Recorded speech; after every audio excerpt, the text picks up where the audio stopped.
오늘 함께 나눌 하나님의 말씀 사무엘상 7장 3절에서 12절까지입니다. 사무엘상 7장 3절에서 12절까지 말씀입니다. 사무엘이 이스라엘 온 족속에게 일러 가로되 너희가 전심으로 여호와께 돌아오려거든 이방신들과 아스타롯을 너희 중에서 제하고 너희 마음을 여호와께로 향하여 그만 섬기라. 너희를 블레셋 사람의 손에서 건져내시리라. 이에 이스라엘 자손이 바알들과 아스타롯을 제하고 여호와만 섬기니라. 사무엘이 가로되 온 이스라엘은 미스바로 모이라. 내가 너희를 위하여 여호와께 기도하리라 하매 그들이 미스바에 모여 물을 길어 여호와 앞에 붓고 그날에 금식하고 거기서 가로되 우리가 여호와께 범죄하였나이다 하니라. 사무엘이 미스바에서 이스라엘 자손을 다스리니라. 이스라엘 자손이 미스바에 모였다 함을 블레셋 사람이 듣고 그 방백들이 이스라엘을 치러 올라온지라. 이스라엘 자손이 듣고 블레셋 사람을 두려워하여 사무엘에게 이르되 당신은 우리를 위하여 우리 하나님 여호와께 쉬지 말고 부르짖어 우리를 블레셋 사람의 손에서 구원하시게 하소서. 사무엘이 젖 먹는 어린 양을 취하여 온전한 번제를 여호와께 드리고 이스라엘을 위하여 여호와께 부르짖음에 여호와께서 응답하셨더라. 사무엘이 번제를 드릴 때에 블레셋 사람이 이스라엘과 싸우려고 가까이 오매 그날에 여호와께서 블레셋 사람에게 큰 우레를 발하여 그들을 어지럽게 하시니 그들이 이스라엘 앞에 패한지라. 이스라엘 사람들이 미스바에서 나가서 블레셋 사람을 따라 벳갈 아래에 이르기까지 쳤더라. 사무엘이 돌을 취하여 미스바와 센 사이에 세워 가로되 여호와께서 여기까지 우리를 도우셨다 하고 그 이름을 에벤에셀이라 하니라. 아멘. 진정한 왕은 하나님이시다라는 제목으로 함께 은혜를 나누고자 합니다. 사무엘상 7장은요 사사시대의 혼란기를 끝내고 영적으로 각성해서 하나님과 관계에 회복하는 그러한 결정적인 전환점을 쓰고 있는 장입니다. 지난주부터 쭉 언약궤가 이렇게 옮겨지는 것을 볼 수가 있었죠. 언약궤 이야기를 5장, 6장, 7장, 3장에까지 이렇게 다루는 이유가 분명히 있죠. 언약궤 이야기를 긴 장 동안 이렇게 다루고 있습니다. 언약궤가 가는 곳마다 재앙이 있고 독종이 일어나니 이 언약궤는 이제 괴짝, 짐짝처럼 되어버렸습니다. 그래서 여기저기로 막 옮겨 다니고 있죠. 처음에 실로에서 잘 모셔놓고 있다가 블레셋과의 전쟁으로 인해서 전쟁 도구로 이스라엘 백성들이 전쟁터로 이 언약궤를 끌고 왔죠. 아스돗이라는 그 신전으로 뺏기게 됩니다. 그리고 또 가드로 옮겨졌고 그리고 에그론으로 옮겨졌고 에그론으로 옮겨지다 보니까 법궤가 가는 곳마다 문제가 일어났죠. 그래서 그 법궤를 성경에는 지방에다 뒀다 하는데 들판에다가 그냥 방치해 둡니다. 7달 동안 그 들판에다 그냥 놔둔 거죠. 그래서 또 다시 블레셋 사람들이 옮겨가기를 시작하죠. 그래서 우는 소를 송아지를 떼어놓고 우는 소를 수레를 끌게 하고 옮겨가게 합니다. 어디로? 벳세메스로 이스라엘 땅으로 다시 돌아가게 되죠. 또 이스라엘 땅에 벳세메스로 돌아오니 이스라엘 백성들이 법궤를 구경합니다. 구경하다 보니 그 구경하던 들여다보는 모든 사람들이 또 죽음을 당하게 되죠. 그래서 또 법궤가 기랏 여아림으로 이제 옮겨가게 됩니다. 그곳에 옮겨져서 아비나답의 집에 오래도록 말씀이 20년 동안 있었다라고 말씀에 나옵니다. 7장 2절까지 이제 6장에 이어져서 법궤가 기랏 여아림에 도착한 이야기를 쭉 기록하고 있습니다. 기랏 여아림에 들어가서 20년 동안 있었다는 이 기록은 기롯 여아림에 머문 전체 기간을 의미하지는 않습니다. 전체적으로 왜 그러냐면 언약궤는 사울 왕의 통치기 40년 동안, 그리고 또 다윗 왕의 통치 초기까지 거쳐서 약 40년 더하기 해서 70년 동안 이 법궤가 기랏 여아림에 머물렀습니다. 전체. 그렇기 때문에 20년 동안 거기 머물렀다라고 보기에는 힘들고요. 그거는 학자들이 여기에 기록된 이 20년을 이스라엘 백성들이 비로소 하나님을 갈급하게 되었고, 그래서 하나님을 찾기 시작한 때까지 이 걸린 시간이 20년입니다. 영적 각성의 준비 기간으로 20년을 보고 있습니다. 사무엘이 미스바에서 이스라엘의 회개를 외칠 때까지 이 기간이라고 보면 되겠습니다. 7장 2절에 이렇게 이제 궤가 기랏 여아림에 들어간 날부터 20년 동안 오래 있은지라라고 말씀하고 있는데요. 여기 직역하면 원어로 직역하면 많은 날이 지났다. 와이르부 하와이름 원어로 그렇게 나와 있는데요. 그리고 20년이 지났다. 이렇게 기록하고 있고요. 그때서야 이스라엘의 온 집안이 여호와를 사모했다라고 말씀하고 있습니다.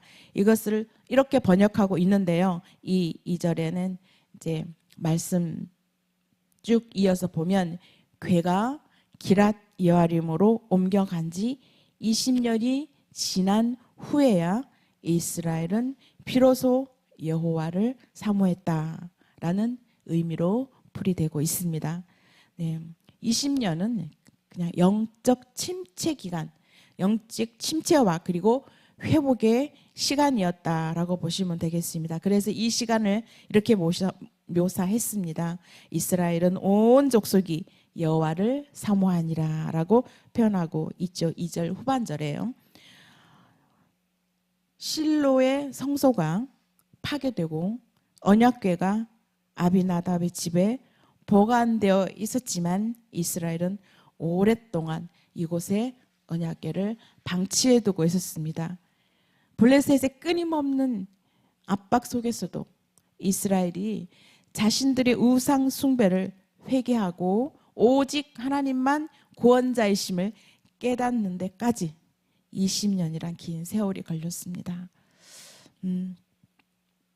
이 모습이 바로 우리의 모습이 아닐까요? 그저 모태신앙으로 하나님을 섬긴다고는 하지만 진정으로 내 마음속에 하나님을 내 마음에 모시고 내가 나의 구원자이신 하나님을 깨닫기까지 많은 시간이 걸렸죠. 알고는 있지만 가슴속 깊이 깨닫기까지 많은 시간이 걸립니다. 그래도 20년이라도 걸려서 깨달으면 그것도 은혜이죠. 내 인생의 진정한 리더자, 우리들의 인생의 진정한 리더자, 구원자가 하나님이심을 깨닫는 시간을 20년, 지금 이 시간이라도 깨닫게 하신 것도 은혜입니다.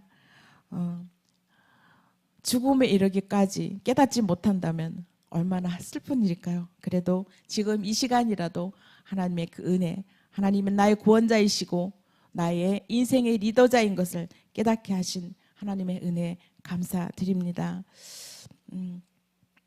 사무엘서의 이 말씀 가운데 또 하나의 대조적인 부분이 있습니다.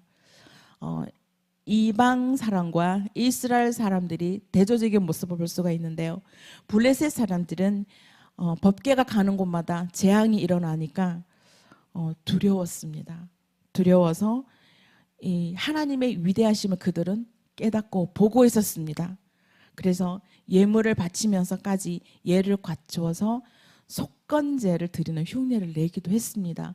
이스라엘 백성들이 그런 제사 드리는 모습을 오래도록 보아왔기 때문에 이랬을 때는 이 제사를 지내야 되겠다라는 흉내를 내면서까지 애를 쓰는 모습을 보였는데 이스라엘 백성들은 이스라엘의 법궤가 다시 돌아왔는데도 불구하고 그 법궤가 귀함을 알지 못했습니다. 그래서 법궤를 함부로 보고 그리고 내 마음대로 들여다보고 구경하고 이러한 베세메스 사람들의 모습을 볼 수 있었지요. 그래서 이러한 행동과 이방인도 이 법계 하나님의 위대하심을 깨닫고 하나님을 섬기려고 애를 쓰는데 선민이라고 한 이스라엘 백성들은 그것도 그리 하지 못한 이 행동을 볼 수가 있습니다. 이 사건을 통해서 하나님은 우리가 통제할 수 없는 위대하신 분임을 또 한번 다시 한번 깨닫습니다.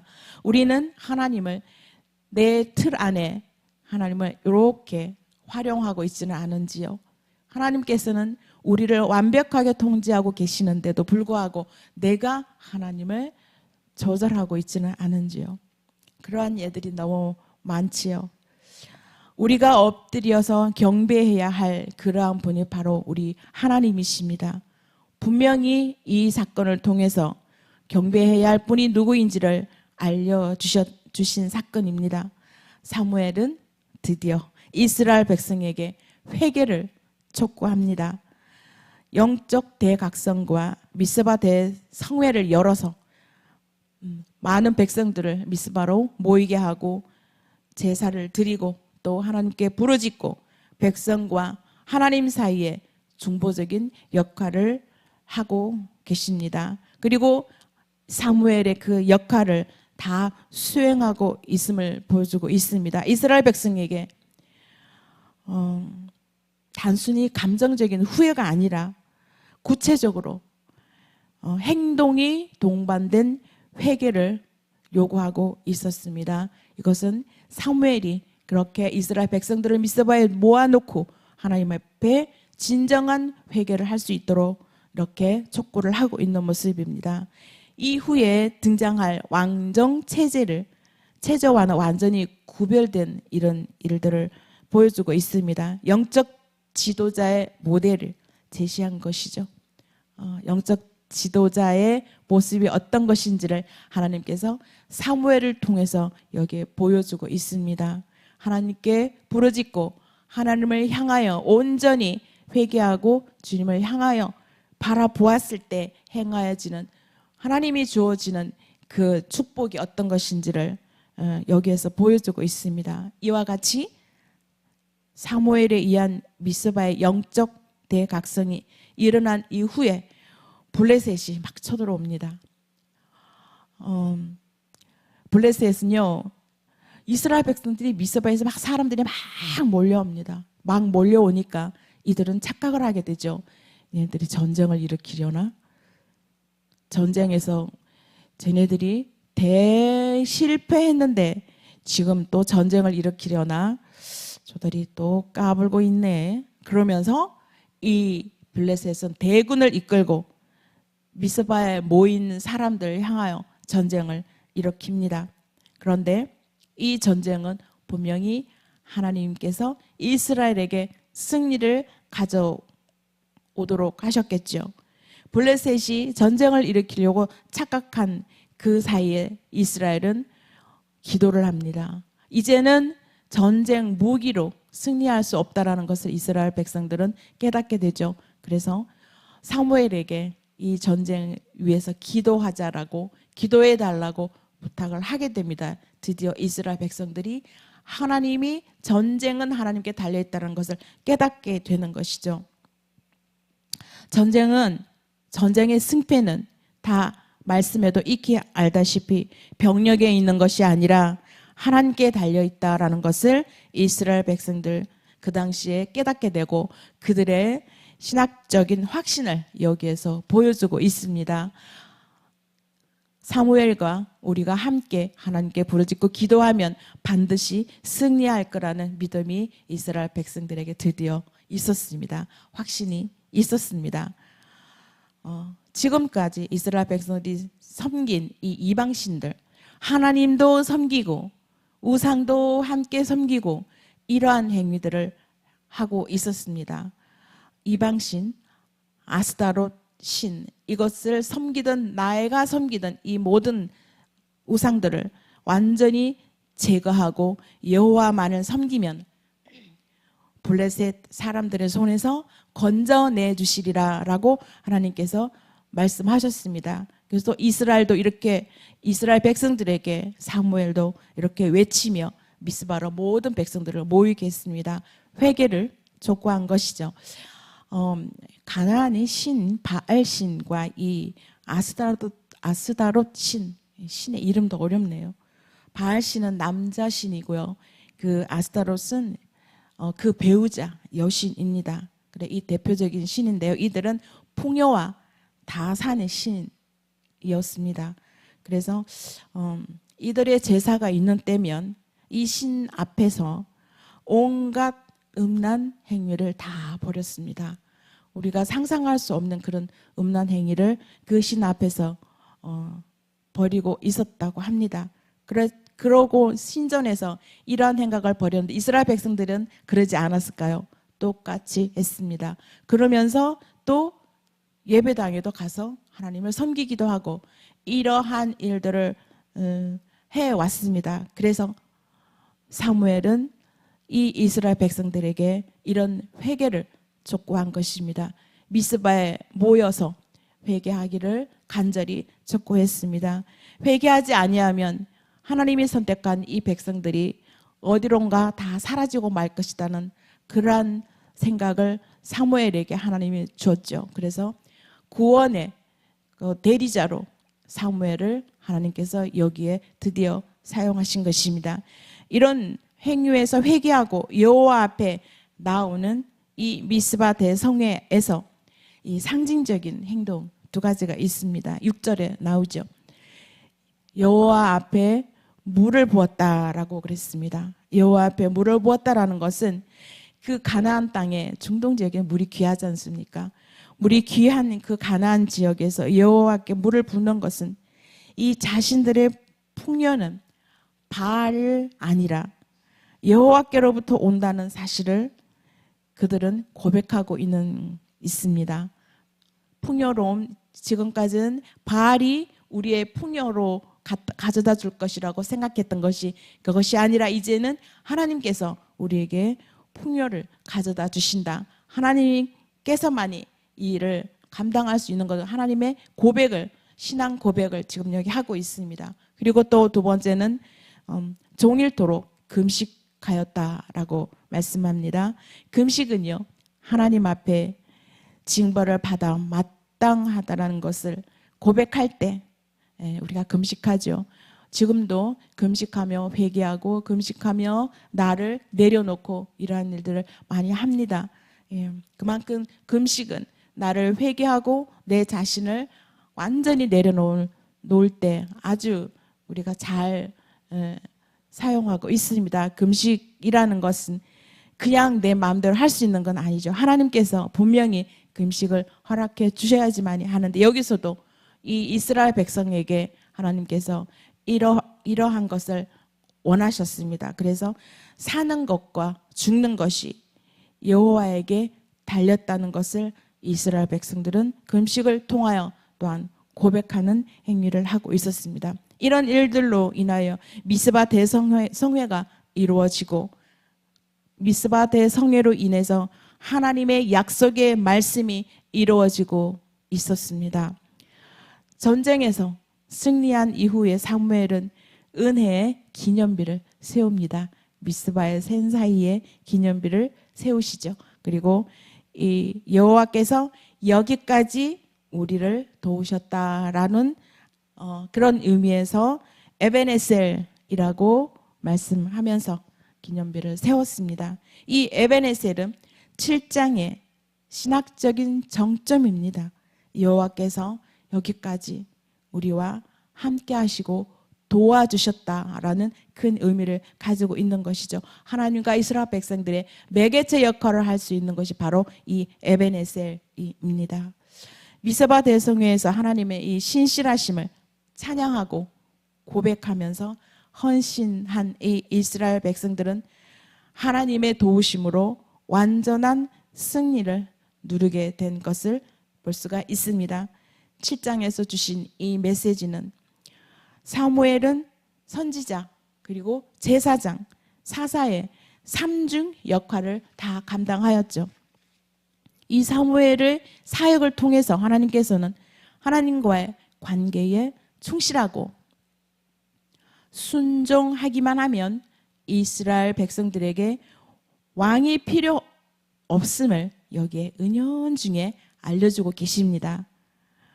왜냐하면 하나님께서 세우신 종 사무엘을 통해서 백성들을 지휘하고 통치할 수 있었기 때문에 항상 이스라엘은 블레셋이나 타 나라로부터 그리고 승리할 수 있다라는 것을 여기에서 보여주고 있는 것입니다.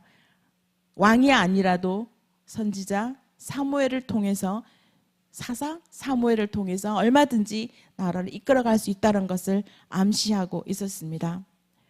그렇지만 이스라엘 백성들은 왕을 달라고 이제 8장 쭉 넘어가면 요구하죠. 이 7장에서 이 궁극적인 메시지를 한번 보시면 이스라엘은 진정한 왕은 하나님이시다라는 것을 그들은 깨달았습니다. 온전히 순종할 때 내적인 평화를 누릴 수 있음을 이 오늘 성경 말씀에서 보여주고 계십니다. 우리들의 진정한 왕, 나의 진정한 왕은 과연 누구이신가요? 하나님이신 것을 믿습니까? 그분에게 온전히 우리 예수 그리스도 여호와 하나님에게 온전히 순종할 때 내적인 외적인 그러한 평화를 누리는 은혜를 우리에게 주셨습니다. 그 은혜를 우리는 다 누리고 계시는지요? 이런 오늘의 이 메시지를 통해서 위대하신 우리 하나님을 경외하는 저와 여러분이 다 되시기를 축원합니다. 기도드립니다. 나의 통치자 되신 여호와 하나님,